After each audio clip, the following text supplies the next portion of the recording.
Pero cuando el gobierno de Dios se establezca sobre esta nación, sobre toda la tierra, nosotros vamos a ver la libertad gloriosa de los hijos de Dios.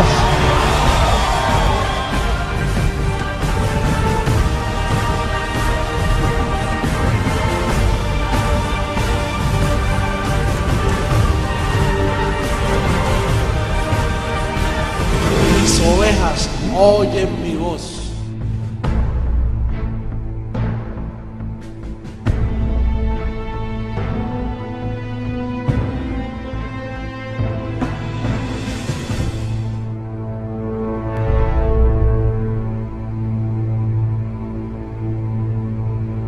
Hablando de ciertos rudimentos que nuestros bendecidos evangélicos, pentecostales, llamados cristianos, que no son cristianos, ellos son creyentes judaizantes, porque ellos les sirven al evangelio de la circuncisión.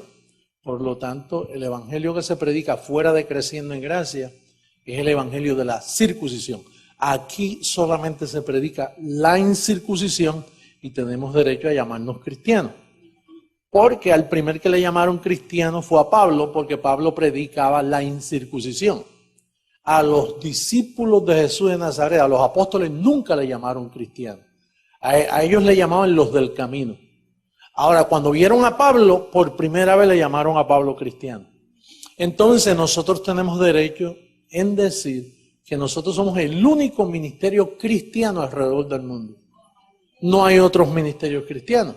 Si usted bautiza en agua, si usted cree que hay pecado todavía, si usted cree en el diablo, si usted cree en el infierno, si usted cree en las obras, usted no es cristiano. Usted más bien es moiseano. Así que nos declaramos el único ministerio cristiano en la faz de la tierra. Porque la iglesia se murió con la desaparición de Pablo. Pablo lo dijo, después de mi partida no hay más cristianismo. Quiere decir que Pablo lo advirtió y cesó, el cristianismo cesó, Pablo murió. El mundo estuvo sin cristianismo, sin embargo ellos se creen cristianos.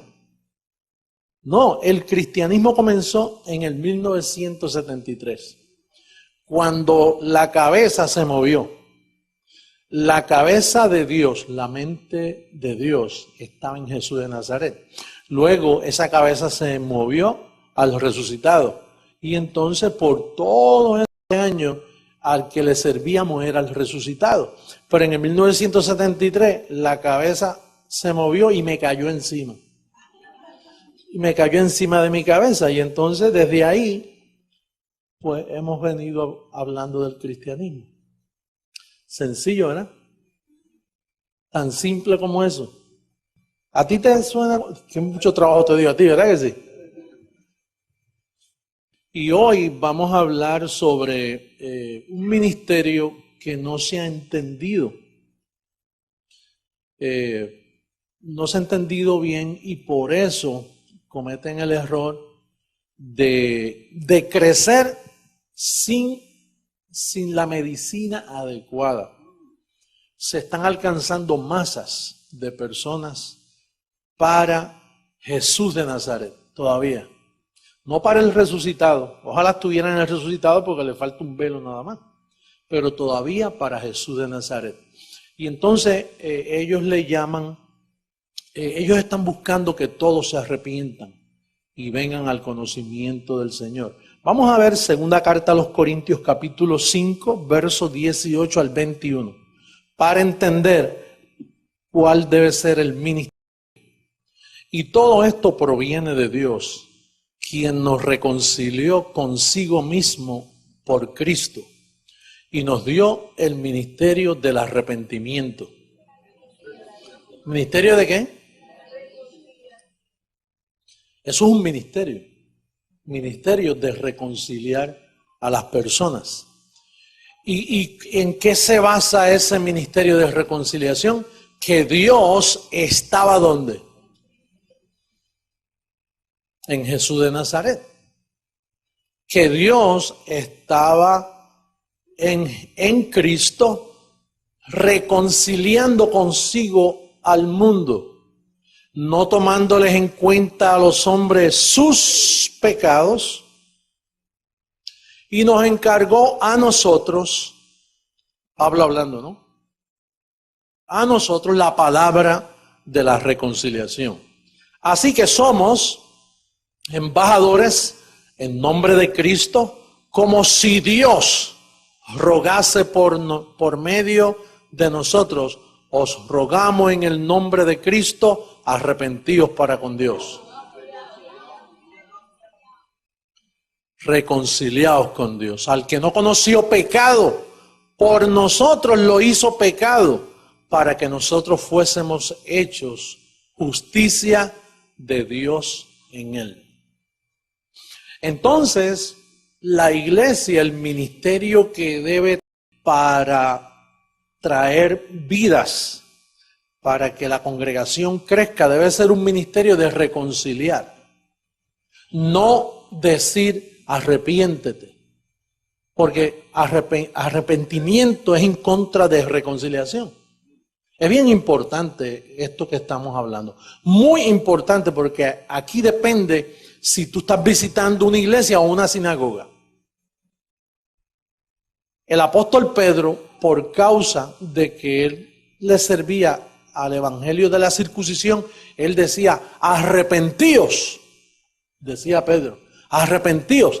Y dice que lloraba la gente, crujiendo los dientes, se arrepentía. Entonces, reconciliar no trae ese remordimiento, no trae culpabilidad. Porque reconciliar implica, número uno, ¿con quién me voy a reconciliar? ¿Que yo tuve una relación con él antes para reconciliarme ahora? ¿Sí? Reconciliación pone a pensar a la persona. Si usted le dice a la persona, reconcíliate con Dios, usted le va a decir, pero ¿qué relación yo tengo con él para reconciliarme con él? Si yo no he peleado con él. Cuando un matrimonio se reconcilia es porque son un matrimonio y se separaron y entonces ahora se están buscando para reconciliarse. Entonces implica que hay una relación, la palabra reconciliación. Y déjeme decirle, el mundo evangélico no entiende esto que yo estoy hablando. Si usted lo entiende, usted es un bienaventurado. Porque todas las iglesias utilizan el mecanismo de arrepentimiento desde Roma para acá. De hecho, el confesionario, que es un método de decir, bueno, tú estás en pecado, ven y confiésame y yo te doy unos remedios, 3 Ave María, 4 Padres Nuestros o lo que sea. Esos son los católicos. El evangélico usa otro medio. Dice, mira, mijito, tus pecados te son perdonados, pero no hagas más nada malo porque te va a ir peor y te vienen 7 demonios peores y puedes terminar en las llamas del infierno. Pero aquí la palabra reconciliación es tan bella porque implica que Dios te conoció a ti desde antes de la fundación del mundo. Por eso es que Pablo dice, para que conozcamos como fuimos conocidos. Y entonces implica que Adán rompió una relación. Cuando el pecado de Adán entró, entonces ese pecado pasó a todos nosotros. Digo, antes de la cruz, a nosotros no nos ocurrió nada de eso. Cuando tú has nacido en esta época, tú naces ya reconciliado, pero no lo sabes. Entonces el método para llenar nuestras iglesias de gente es reconciliación. Pedro dice arrepentimiento. Pablo dice reconciliación. Es un ministerio. El ministerio que hace la iglesia cristiana tiene que ser reconciliación. Si se usa otro método, se están violando leyes espirituales que conllevan a falsedad. Por ejemplo, ¿por qué usted cree esta reprensión de Gálatas capítulo 2, verso 11 al 14? Vamos a leer. ¿Por qué Pablo tiene que ser tan fuerte con Pedro? Porque Pablo vio que Pedro continuaba con el viejo ministerio del arrepentimiento. Y es en base, por eso es que le damos lectura a este verso tantas veces, es en base que Pablo reprende a Pedro. Porque Pedro iba a ser el líder, el primer papa que iba a dañar al mundo con un ministerio de pecado. Mira lo que dice. Pero cuando Pedro vino a Antioquía, le resistí cara a cara porque Pedro estaba ¿de qué? Pues antes que viniesen algunos de parte de Jacobo, comía con los gentiles, pero después que vinieron se retraía y se apartaba porque tenía miedo de los de la circuncisión. Y en su simulación participaban también los otros judíos, de tal manera que aún Bernabé, amigo de Pablo, fue también arrastrado por la hipocresía de los apóstoles. Pero cuando vi que no andaban, ¿qué? Eso es lo que me interesa a mí. Mire, hay personas que piensan que yo ando incorrectamente por predicar a Pablo. Pues Pablo pensaba que Pedro andaba incorrectamente. Dice, cuando vi que los apóstoles, porque está hablando de ellos, plural, no singular. Dice, pero cuando vi que no andaban en más de uno. Cuando vi que no andaban los de Jerusalén, los ancianos, rectamente, conforme a la verdad de que el evangelio tiene una verdad. Y en este caso, ¿cuál es la verdad? Reconciliación, no arrepentimiento. Dije a Pedro, por ser el jefe de la circuncisión, delante de todos los demás, si tú siendo judío, vives como los gentiles y no como judío, ¿por qué obligas a los gentiles a judaizar? Roma, la Iglesia Católica, comenzó con judaísmo, no con cristianismo. Lo que movía a Pedro era judaizar, no cristianizar. ¿Ustedes dicen amén a eso? ¿Ustedes lo entienden claramente tal y como está escrito? Siendo Pedro el primer líder llamado cristiano, entre comillas, desde ahí, desde Roma, se comenzó a judaizar al mundo gentil. En eso es que está el ministerio de la iniquidad. Eso es un ministerio. Está el ministerio de la reconciliación y está el ministerio de la iniquidad, que comenzó en la boca de Pablo. Porque si dice que no andaba rectamente, quiere decir que andaba incorrectamente. Entonces los primeros llamados cristianos ya venían incorrectamente predicando. Tú tienes que unirte a mi espíritu, a mis pensamientos. Porque nosotros estamos llamados para corregir lo deficiente. Y nosotros, ese es nuestro llamado. Nuestro llamado no es que tú me caigas bien o que yo te caiga bien a ti. No, hay un móvil, hay un peso. Hay una responsabilidad que tú y yo tenemos. Mira, nosotros nos gozamos cantando y hacemos muchas cosas. Pero la responsabilidad nuestra es que la verdad del evangelio se dé a conocer. Y entonces el ministerio nuestro de alcance mundial tiene que ser reconciliación. Ahí es donde yo invierto mi dinero. Todo lo que cae en mis manos. Mira, a mí me gustan vestir, me gustan las cosas buenas, pero lo primero que yo pienso cuando yo veo dólares es el ministerio de la reconciliación. Invertir para que alguien conozca la verdad del evangelio. Ese es el móvil nuestro, eso es lo que el peso de este ministerio es que la palabra corra. Ve el símbolo en la pared de las piernitas corriendo.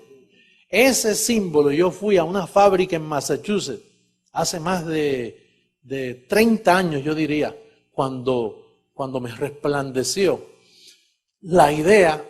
Yo me enamoré de la palabra, la gracia, a la mente de Cristo al poseerme, yo lo que veía era la palabra, la palabra, la palabra. Se me olvidaron los milagros, la señal, era la palabra, la palabra. Y entonces yo fui donde un irlandés y le dije, a una imprenta y le dije, yo quisiera que tú me ayudaras a hacer como un logo que con este verso bíblico, segunda Tesalonicenses capítulo 3, verso 1, que dice, por lo demás, hermanos míos, dice que la palabra corra y sea glorificada. Y entonces él comenzó a hacer dibujo, era un experto haciendo así. Y entonces, bueno, para correr se hacen falta 2 piernas. Pero ¿qué es lo que tú quieres que corra? Y la palabra. Y dice, pues vamos a meterle la Biblia encima de las piernas. Y de ahí salió eso. Y yo siempre lo guardé. Yo dije, si algún día mi Señor me permite tener un ministerio, porque yo trabajaba para el sistema. Pero si un día el Señor me permite hacer mi propio ministerio, entonces ese va a ser mi logo favorito. Que la palabra corra.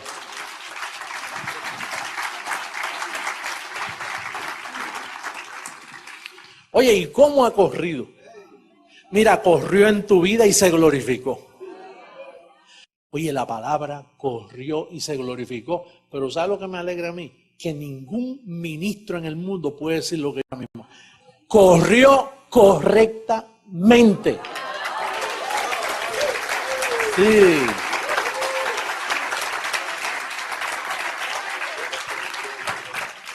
No hay nada más bello cuando tú haces las cosas bien.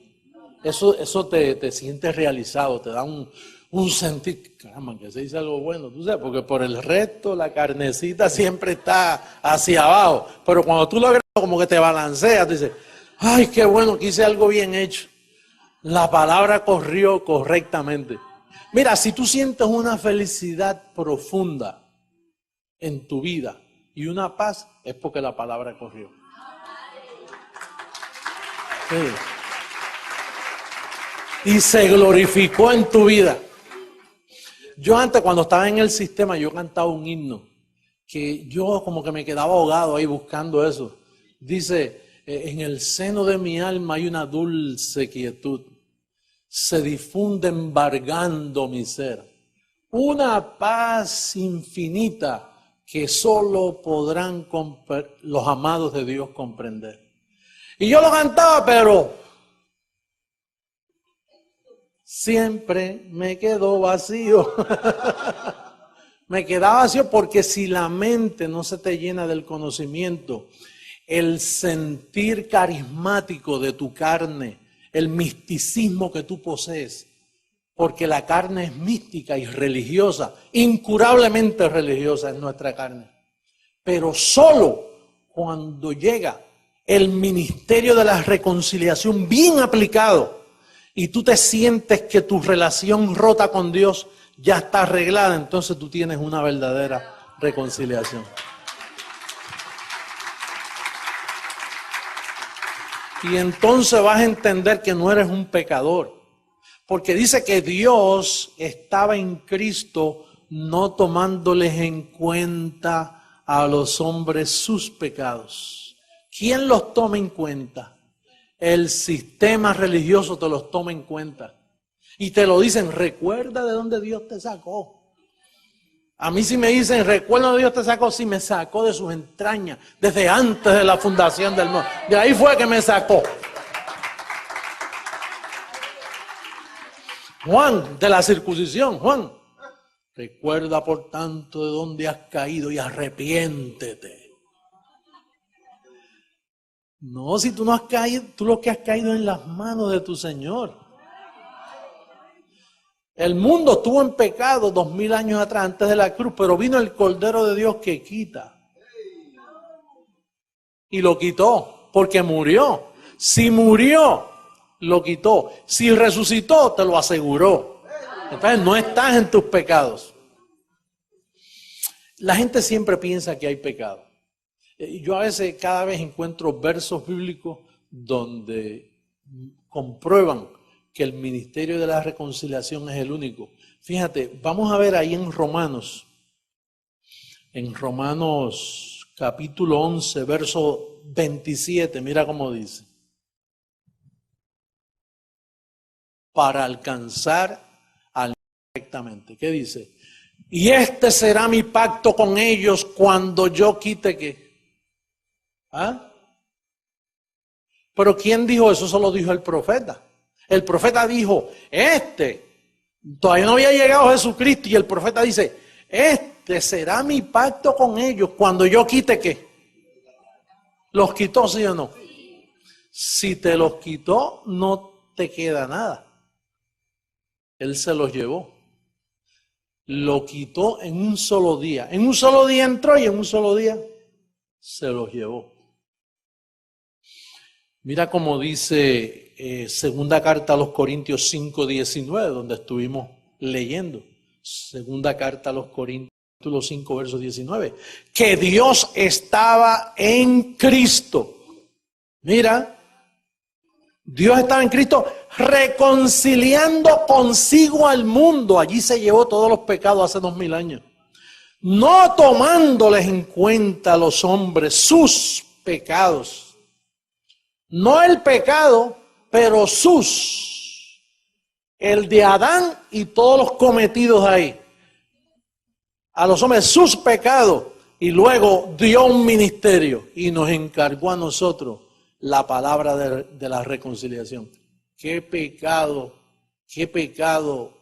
cometió Roma, si se le pudiera llamar pecado. Qué desobediencia. Usted sabe que ningún papa, ningún líder en el mundo le ha hecho caso a ese ministerio. Ese ministerio estaba lleno de polvo, de años sin tocar. El ministerio de la reconciliación estaba como cuando encuentran un tesoro que han pasado siglos por encima. Y usted ve a esta gente excavando y excavando. Y hacen unos hoyos de pie y descubren allí una copa de metal que lo hizo fulano de tal hace siglos. Así estuvo el ministerio de la reconciliación. Y un día Dios me dio una pala, hice un hoyito así y lo saqué así. Este es el ministerio de la reconciliación. La perla de gran precio.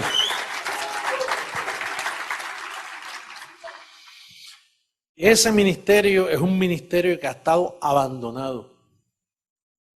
Desde el 73 para acá comenzó ese ministerio. Oye, siglos, nadie hablaba de él. Lo mezclaban el amor de Cristo, pero con pecado. El amor de Cristo, pero con arrepentimiento. El amor de Cristo, pero condicional. El amor de Cristo, pero hoy sí y mañana no. Pero el ministerio de la reconciliación nació en mi mente. Y yo lo vi como una perla de gran precio. Y no lo cambié por nada. Cuando llegó ese llamamiento a mi vida, yo tengo memoria que Nidia, mi primera esposa, ¿qué te pasa? No te desubiques, es que es demasiado lindo esto. Porque era difícil, porque yo me entregué a ese ideal. Y llegaban mis amistades, pero tú no, te has vuelto loco, chico. ¿Cómo tú vas a pensar que tú eres el único que tiene la verdad? Dice, bueno, yo no sé si yo soy el único, pero esta que yo tengo me gusta y la voy a promover.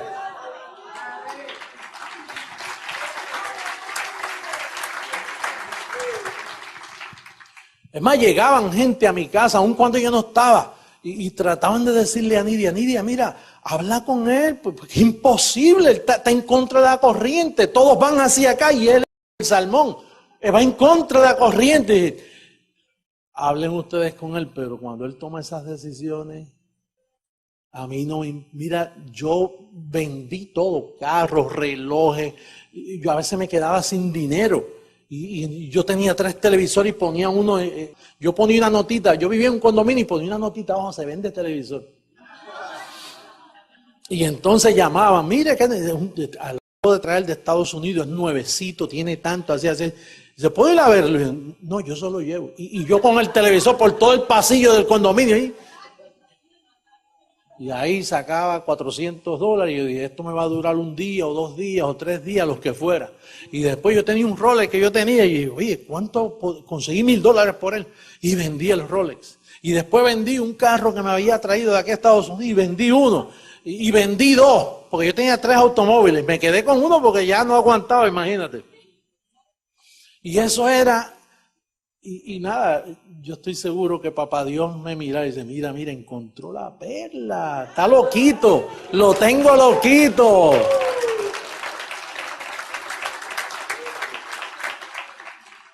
Después lo único que me quedaba era el condominio. Y pues tengo que venderlo también, y lo vendí también. Yo vendía bueno, yo soy buen vendedor, recuerda, así que vendía... que es rico solo por el ministerio de la reconciliación. Tomaba eso. Cuando uno sacrifica por algo, como que le da más valor, ¿verdad que sí? Pues yo estaba que hacía cualquier cosa. Más bien, me iba a lavar platos a un sitio si tenía que hacerlo. Para llevarte a ti la palabra que reconcilia, que te levanta, que te da vida.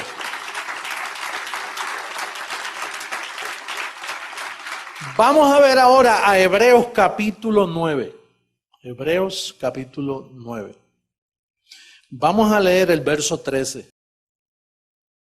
Mira lo que hablaba el profeta. Dice, porque si la sangre de los toros y de los machos cabríos y las cenizas de la becerra, mira cómo era ese pacto. Corazón, los espiritistas siempre están botando sangre, porque es que ellos, los espiritistas de hoy, ellos leen el viejo pacto y de ahí dicen, mira, sangre, uy, como le gusta matar gallinas y sacar y rociar, ¿verdad? Que le gusta eso. Pues los sacerdotes en el viejo pacto tenían que hacer eso para, mira el propósito. Dice, santifican para la purificación ¿de qué? Ahí no había espíritu. Eso era para purificar la carne. Sigue. ¿Cuánto más la sangre de Cristo? Que es lo que se honra en este ministerio. El cual mediante el Espíritu eterno se ofreció a sí mismo sin mancha. A Dios ahí que está, mira, limpiará vuestras conciencias de obras muertas como el ayuno, el sacrificio, Dios mío, y darse golpes de pecho y caminar de rodillas, todas esas obras muertas para que sirváis al Dios vivo. Oye, ¿tú sabes por qué dice para que sirváis al Dios vivo? Porque proféticamente y predestinadamente, Papá Dios sabía que eso nunca se iba a honrar antes. Era cuando Él viniera a la tierra de nuevo. Y entonces tú le sirves a un Dios vivo. Se llama José Luis de Jesús Miranda. Tiene vida, tiene vida.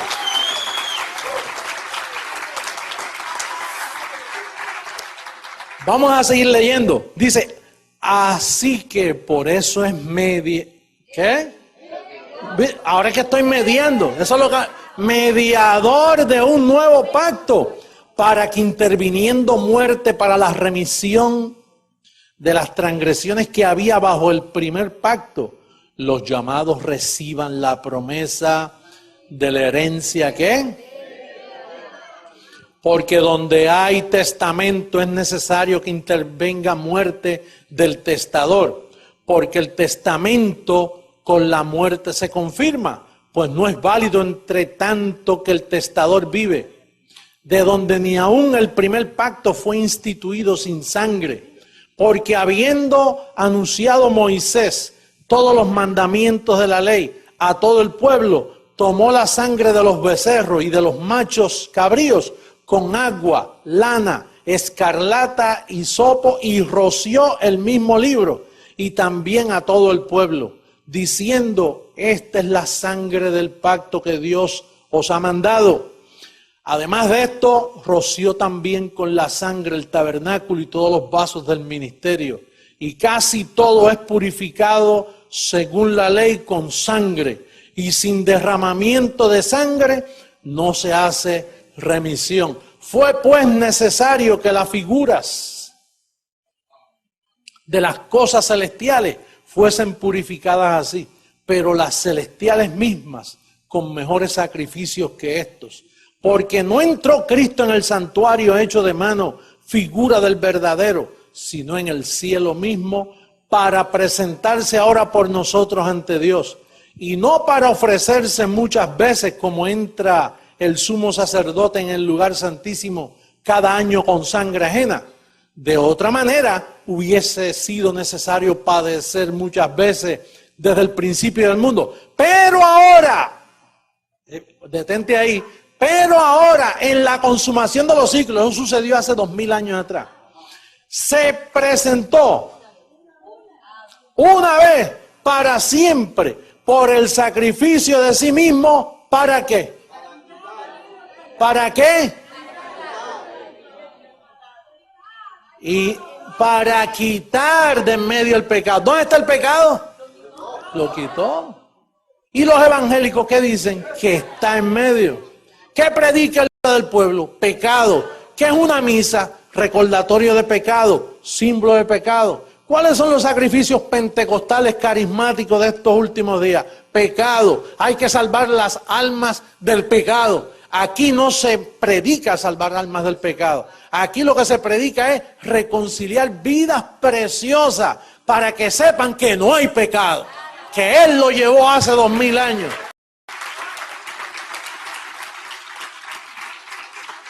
Y de la manera que está establecido para los hombres que mueran una sola vez y después de esto el juicio, así también Cristo fue ofrecido una sola vez para llevar los pecados de muchos y aparecerá por segunda vez sin relación con el pecado para salvar a los que le esperan.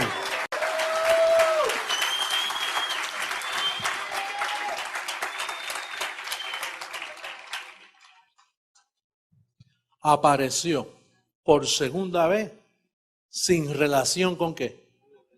¿Cuál es la prédica mía hoy? ¿Sin relación a qué? Porque fue quitado.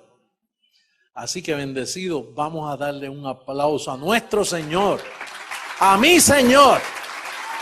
Los músicos, por favor.